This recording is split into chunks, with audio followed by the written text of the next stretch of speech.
ಚಿತ್ರದುರ್ಗದ ರೇಣುಕಾಸ್ವಾಮಿ ಸಾವಿನಿಂದ ಅವರ ಕುಟುಂಬಕ್ಕೆ ಆಧಾರ ಆಗಿದ್ದವರೇ ಈಗ ಇಲ್ಲದಂತೆಯಾಗಿದೆ. ಇದರಿಂದ ಅವರ ಕುಟುಂಬಕ್ಕೆ ಜೀವನ ನಡೆಸುವುದು ಕಷ್ಟ ಆಗ್ತಾ ಇದೆ.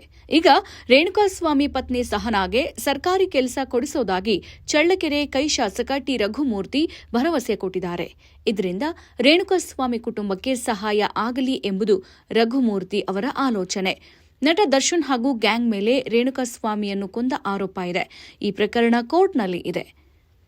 ಇನ್ನು ಈ ಬೆನ್ನಲ್ಲೇ ರೇಣುಕಾಸ್ವಾಮಿ ಮನೆಗೆ ಚಳ್ಳಕೆರೆ ಕೈ ಶಾಸಕ ಟಿ ರಘುಮೂರ್ತಿ ಭೇಟಿ ನೀಡಿದ್ದಾರೆ. ರಘುಮೂರ್ತಿಗೆ ಮಾಜಿ ಜಿಲ್ಲಾ ಪಂಚಾಯತ್ ಸದಸ್ಯ ಬಾಬುರೆಡ್ಡಿ ಮತ್ತಿತರರು ಸಾಥ್ ಕೊಟ್ಟರು. ರೇಣುಕಾಸ್ವಾಮಿ ಕುಟುಂಬಕ್ಕೆ ರಘುಮೂರ್ತಿ ಆತ್ಮಸ್ಥೈರ್ಯ ಹೇಳಿದ್ದಾರೆ. ಸದ್ಯ ಕುಟುಂಬಕ್ಕೆ 1 ಲಕ್ಷ ರೂಪಾಯಿ ಆರ್ಥಿಕ ನೆರವು ಕೊಟ್ಟಿದ್ದಾರೆ.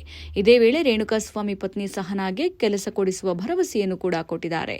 ಹಾಗೆ ಮುರುಘಾ ಮಠದ ಆಡಳಿತಾಧಿಕಾರಿ ಶಿವಯೋಗಿ ಕಳಸದವರಿಗೆ ಕರೆ ಮಾಡಿ ಮಠದ ಸಂಸ್ಥೆಯಲ್ಲಿ ಸಹನಾಗೆ ಕೆಲಸ ನೀಡಲು ಮನವಿ ಮಾಡಿದ್ದಾರೆ.